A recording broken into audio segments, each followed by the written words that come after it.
Hey guys, I'm Janet on occasion, and today we're playing another Total War Warhammer II Battle Replay. This one is a community car sent in by Stratovarius, and yeah, it's more Skaven, alright? I'm really enjoying Skaven recently. They're a lot of fun, and yeah, everyone just like, you know, just rags on them. They're great, okay? They're very useful. They can surprise people, you know, and I think it's worth showing out, because I think scummy little rats need credit where it's due. So, as you can see, Stratovarius has some Skaven slaves, which are fantastic. I think this is great. You know what, alright guys, let's just get to the crux of it. He has 4 Warplightning cannons. 4 of them.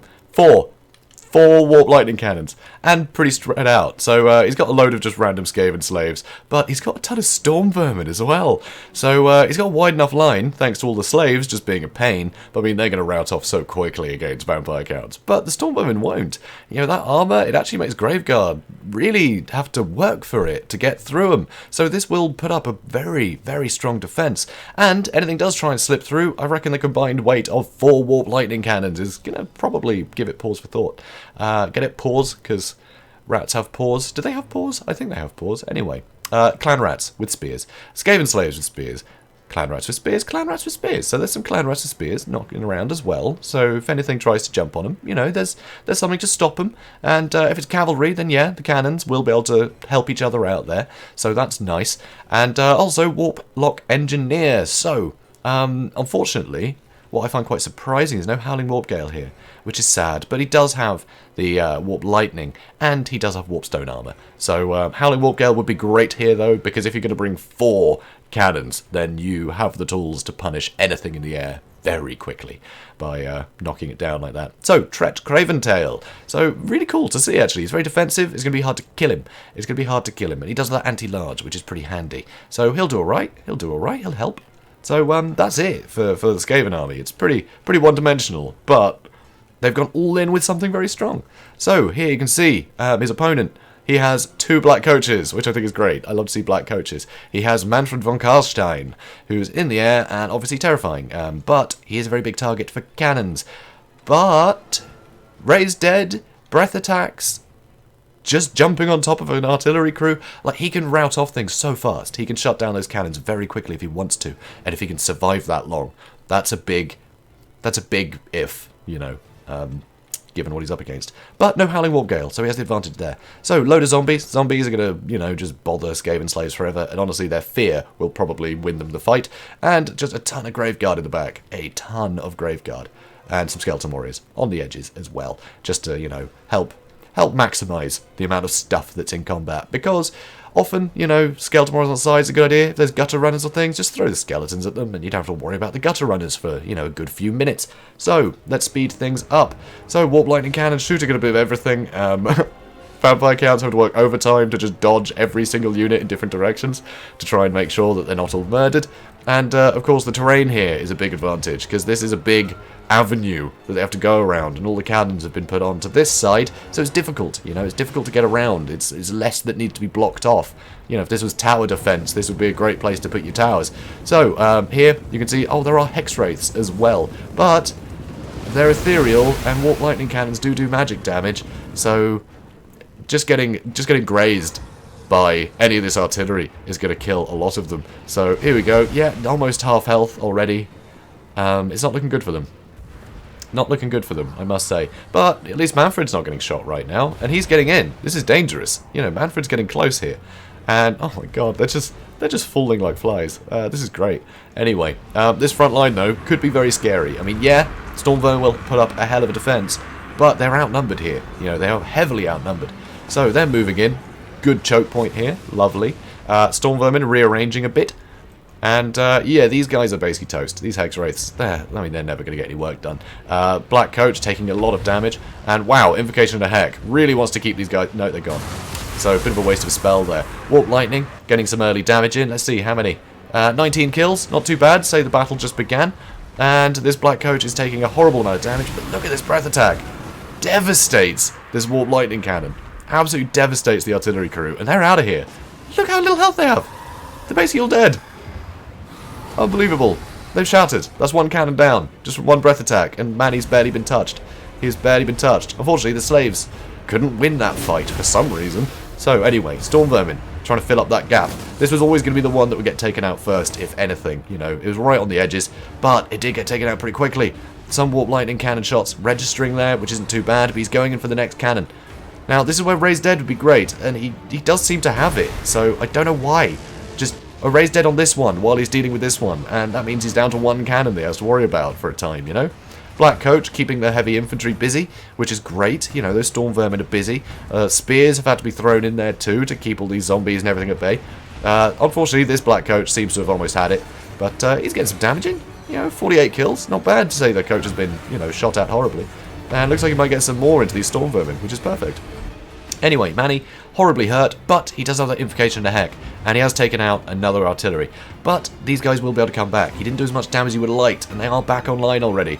But if he'd put zombies on top of these guys, just cast zombies, please. Please cast zombies. I mean, this just is what they're there for. Anyway, Warlock Engineer, 40 kills now, you know. Over here, it looks like a Wind of Death is coming in, which could be why he didn't summon zombies. But I mean, if you micro the Black Coach a lot and it doesn't have to worry about artillery, I think the Raised Dead could get better value, honestly. But he did get quite a few kills there. He's on 132, which, to be fair, is quite good, isn't it? It's quite good. Can't really complain. Manny is pretty good here. Anyway, another breath attack. And from this angle, you'd expect it to destroy a cannon, but it didn't. These guys are back online. These guys are a bit busy, thanks to the Black Coach. And I think the other Black Coach got taken out. But anyway, things are a bit iffy. Some of the Storm Vermin are holding really well, some not so much. Like an upgraded Invocation to Heck on this, and that whole blob would win that fight, you know. I think that Wind of Death is just too expensive. It just doesn't get value. It just doesn't. Especially against Skaven, you know, when their best units are Storm Vermin. You know, I mean, the Storm Vermin aren't really going to do much against Manny, so if Manny can shut down all this other stuff with, you know, better use of spells, then I think he'd be fine. I think just putting zombies and all this stuff would be great. Although he did destroy 2 artillery pieces there, and they've run off again. Now he's after these guys once again, being chased by pretty cheap stuff. It's just slaves and, you know, clan rat spears. So you don't have to worry too much about the infantry. But it's the other artillery, just Raised Dead. Anyway, over here, Skeleton Warriors, Graveguard, they're all doing well. More warriors coming back into the fray. And you can see that the Storm Vermin are holding really well here. Like, one unit barely in combat. He's just there in case he's needed. Black Coach, you know, having come back in to try and disrupt this Warplightning cannon, which is great. You definitely want that. Definitely want that. Manny, though, taking so much damage. You can see his healing cap is very close. Very close indeed. And I might be going on about, you know, the Vampire Counts player a lot more here, but he's the one that has to micro. Because, amazingly, the Skaven don't with a build like this. They occasionally just throw the odd unit back in, but with Storm Vermin against Graveguard, they can hold out for so long. He's barely having to do anything. He's chasing, you know, with Tretch occasionally. But for the most part, I mean, it's all just down to how well the Vampire Counts react to it, you know? So, anyway, over here, you can see Invocation to Heck. There we go. So these guys are going to get healed up, which will definitely help them cut through these Storm Vermin. Still the artillery, though. Still with the artillery. It's crazy. But these Graveguard have managed to get in the back line, so, you know, that's one artillery piece that the crews can't get back onto. That one, only one artillery piece left, but that one's still online. So, that's rough. That is rough. But hey, another Warplightning. That's fun. And Manny is running in here to try and help kill some of these Storm Vermin. He will hit them very hard. He's got very good armor piercing, so he can do some good damage. And Warlock Engineer now up to 101 kills, thanks to these serious choke points that he's got going on. And now Skaven Slaves charging in the rear might actually cause these guys to crumble, but you never know. Even them being attacked in the rear, they might turn around, decide they're winning so heavily that that'll actually give them extra leadership. It's hard to call. Anyway, Manny now crumbling. He's crumbling. He just couldn't withstand all that artillery. He just couldn't shut them down. Raised Dead would have been perfect. Just Raised Dead on all this stuff. It's what it's there for, you know. Raised Dead is perfect for shutting down ranged units, especially when most of the value of the enemy army is those ranged units. So there we go. Pyrrhic victory. Boom. So Stratovarius. So making a nice comeback. You know, he couldn't shrug off Xiphos and his high elves the other day, but Vampire Counts, that is often a very tough matchup. You know, it can be very difficult for the Vampire Counts. Not for the Vampire Counts, for Skaven, often. Yeah, done great. Done great. I love this. Storm Vermin, I'm so surprised they held out as well as they did. They were really sturdy here. Very sturdy indeed. And, you know, with Black Coaches on the board as well, I mean, 108 and 51 kills. Not too bad, considering the amount of artillery. 186 from Manny. So he was putting work in, for sure. But I think he would have survived, you know? He could have got that much work done just over a longer period of time if he just was able to shut down those artillery pieces more effectively. And just summoning zombies on, you know, on top of all of them would have done it. So I think that's the way he could have done it. You know, summon zombies on the one he's not attacking himself, and then keep moving down the line, shut them all down. I mean, one breath attack wiped out an entire artillery crew, which was crazy. That was crazy good. So stuff like that, you know? You got the tools. You need to use them, because this is the main threat. I mean, look how many kills they got, despite the fact they spent most of their time shooting at single models. You know, it's pretty crazy. They earned a lot of chevrons. It's pretty fantastic. So a lot of fun. Skaven slaves, I mean, they barely did anything, but they were in the way.